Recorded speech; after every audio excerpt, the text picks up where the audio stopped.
अस्सलाम वालेकुम friends, welcome to my channel drama serial Tere Bin में। आज के एपिसोड में क्या हुआ था ये मैं आपको इस वीडियो में बताऊंगी। लेकिन वीडियो में आगे बढ़ने से पहले अगर आप मेरे चैनल पर न्यू हैं तो चैनल को सब्सक्राइब कर दें, बेल आइकन को प्रेस कर दें ताकि मेरी आने वाली हर वीडियो आपको मिल सके। मरियम को जब सारी हकीकत पता चल जाती है उसे बड़ा गुस्सा आता है। वो हया से कहती है, इधर आओ, मुझे ज़रा तुम्हारा शुक्रिया अदा करना है। हया कहती है, क्यों? तो वो कहती है कि मुझे ये बताओ, तुमने इतना बड़ा झूठ क्यों बोला नोरेस से? तुम्हें ऐसा झूठ नहीं बोलना चाहिए था। तुमने अपनी मुसीबत उठा के मेरे गले में डाल दी है। हया, मैं तुम्हें कभी माफ़ नहीं करूँगी। तुमने मेरे साथ बहुत गलत किया है। मैं नोरेस के साथ शादी नहीं करना चाहती थी और तुम ये बात जानती थी, फिर भी तुमने मेरे साथ उसको डाल दिया। हया कहती है, ऐसी कोई बात नहीं है। मैं समझ रही थी कि शायद मैं शादी से इनकार करूंगी, तुम्हारा नाम लूँगी तो नोरेस खुद ही इनकार कर देगा, लेकिन उसने ऐसा नहीं किया। वो तो बड़ा इंटरेस्टेड हो गया तुमसे शादी करने के लिए। फिर मैंने सोचा कि शायद माँ बेगम और मुर्तसिम भी इस शादी के लिए राज़ी नहीं होंगे, क्योंकि वो कहेंगे कि उसने हया को ठुकराया है तो मरियम से हम कभी भी शादी नहीं करेंगे उसकी। लेकिन वो भी राज़ी हो गए शादी के लिए। मुझे नहीं पता था कि ये बात इतनी हद तक बढ़ जाएगी और मेरा ऐसा कोई प्लान भी नहीं था। लेकिन मरीम को बड़ा गुस्सा आता है। वो कहती है कि काश जिस दिन तुम्हारे माँ बाप मर गए तुम भी उनके साथ ही मर जाती। आज से मेरा तुम्हारे बहनों का रिश्ता बिल्कुल ख़त्म हो गया है। मुझे तुम्हारे साथ कोई ताल्लुक़ नहीं रखना। दफ़ा हो जाए यहाँ से। हमें तुम्हारी शक्ल भी नहीं देखनी। तुम इतनी बुरी हो सकती हो, इस हद तक गिर सकती हो, मैं ये सोच भी नहीं सकती थी। हया वो दुखी होकर वहाँ से चली जाती है। मीरा भी मरियम को बहुत समझाने की कोशिश करती है तो मरियम उसे कहती है कि आप भाभी, आप मुझे ये बताएं, आप कहाँ तक बात आपने पहुँचाई है। अब मीरा कहती है कि मैंने की थी बात मुर्तसिम से, लेकिन उसने इनकार कर दिया है। मरियम कहती है कि इतनी लंबी आप बात को खींच के लेके गई हैं, इतने दिन गुजार लिए हैं और जवाब फिर भी ना में ही मिला है। आपको अपना वादा याद है ना? आपने मुझसे वादा किया था। या फिर आप भी एंड पे यही बात कहेंगे कि मरियम चुप करके जो है ना साइन कर देना, दो बोल देना। अब मुझे बताएं मैं किस दिन भागूँ? आज भाग जाऊँ या कल भाग जाऊँ या अपनी शादी वाली रात भाग जाऊँ? मीरा कहती है कि मैं अभी भी तुम्हें यही कहूँगी कि तुम सब्र कर लो, मैं उनको मना लूँगी, वो मान जाएंगे। मरियम कहती है, मुझे ऐसा नहीं लगता। मुझे लगता है कि मेरी खुशियों को ऐसे ही रोंदा जाएगा जैसे आपकी खुशियों को रोंदा गया था। और भाभी मैं एक बात बताऊँ, हया ने यह सारा कुछ मुर्तसिम भाई को हासिल करने के लिए किया है। आप कभी भी मुर्तसिम भाई से अलग ना होना, क्योंकि वो चाहती है कि आपको और मुर्तसिम भाई को अलग करके वो खुद मुर्तसिम भाई से शादी करना चाहती है। अगर उसने मुझे मेरी मोहब्बत को हासिल करने नहीं ना दिया तो भाभी मैं भी कभी उसको उसकी मोहब्बत हासिल करने नहीं दूंगी। आप मुझसे वादा करें, आप कभी मुर्तसिम भाई को नहीं छोड़ेंगी। मीरा उसकी बात को अनसुना कर देती है और आगे से कहना शुरू कर देती है कि तुम परेशान ना हो, तुम फिक्र ना करो, देखना मैं ही तुम्हारी अनस से शादी करवाऊँगी, बस मुझे थोड़ा सा और टाइम दे दो। मीरा वहाँ से गुजर रही होती है तो वहाँ पे हया खड़ी होती है। मीरा उसके पास जाती है और उसे जाके कहती है कि तुम बस कर दो जो तुम कर रही हो।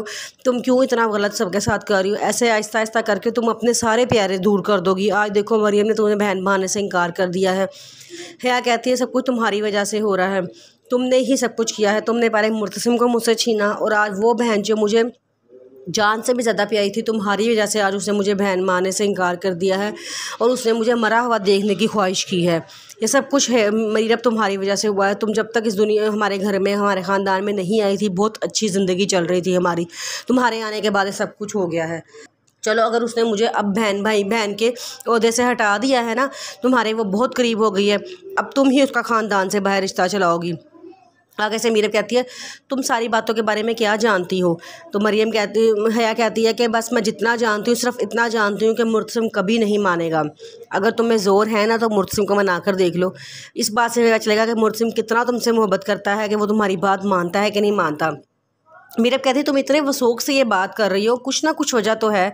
तुम्हें कुछ ना कुछ तो हर असल हकीकत के बारे में पता है जो तुम नहीं बताना चाह रही। वो कहती है कि नहीं ऐसी कोई बात नहीं है, बस मैं इतना जानती हूँ कि मुर्तसिम कभी नहीं मानेगा। ये कह के वो वहाँ से चली जाती है और मीरा परेशान वहाँ खड़ी रहती है।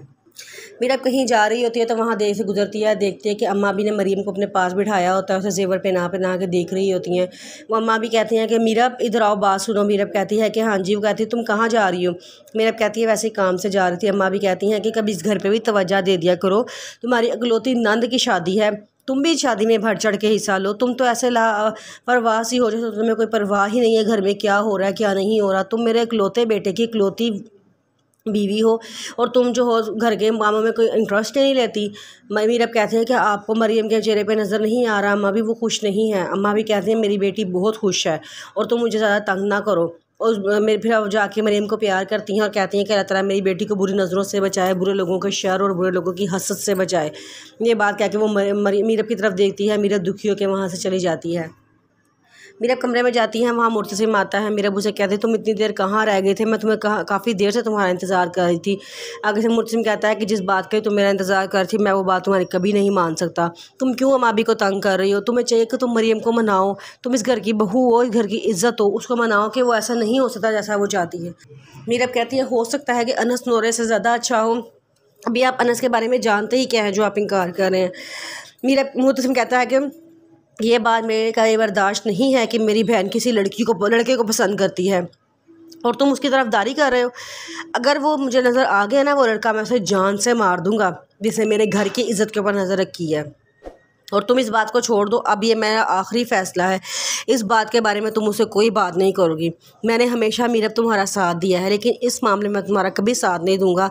मेरी बहन की ज़िंदगी, मेरी बहन की इज़्ज़त का सवाल है।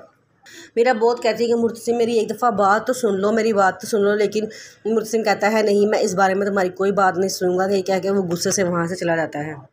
अनस मीरब और मरियम को मिलने के लिए मॉल में बुलाता है। वहाँ पे हया भी आ जाती है और को सारी हकीकत पता चल जाता है कि ये दोनों मिलने के लिए आए हैं। फ़ौरन मुर्तसिम को कॉल करके मॉल में बुला लेती है और कहती है कि मैंने तुम्हें आज एक चीज़ दिखानी है, तुम लाजमी पहुँचना। मुर्तसिम पहले इनकार करता है कि नहीं मैंने नहीं आना। फिर वो कहता है कि अच्छा चलो ठीक है मैं आ रहा हूँ। जब वो वहाँ पे आता है देखता है कि मरियम, मीरब और हया सारे वहाँ पे मौजूद होते हैं। जब मुर्तसिम की नज़र अनस पे पड़ती है, यानी कि ज़ुबैर के पे पड़ती है, तो उसे बड़ा गुस्सा आता है। वो मरियम को लेके घर आ जाता है और मीरब से कहता है कि तुम मेरी घर की इज़्ज़त की शादी उस इंसान से करवाना चाह रही थी जो मेरा दुश्मन है, तुम्हें नहीं पता वो मेरा इतना बड़ा दुश्मन है। मीरब कहते हैं कि मुझे नहीं पता चला था। मीरब उसे बड़ी माफ़ी मांगती है, लेकिन मुर्तसिम उसे माफ़ नहीं करता। कहता है कि इस बार तुमने बहुत बड़ी गलती की है, इस गलती की मैं तुम्हें कभी माफ़ी नहीं दूंगा और ना ही इस गलती की तुम्हें माफ़ी मिलेगी। तुमने मेरी बहन को गुमराह किया है, मेरी बहन को वो उसे बड़े इल्ज़ाम लगाता है। मीरब बड़ी दुखी हो जाती है, वो दुखी होकर वहाँ से चली जाती है।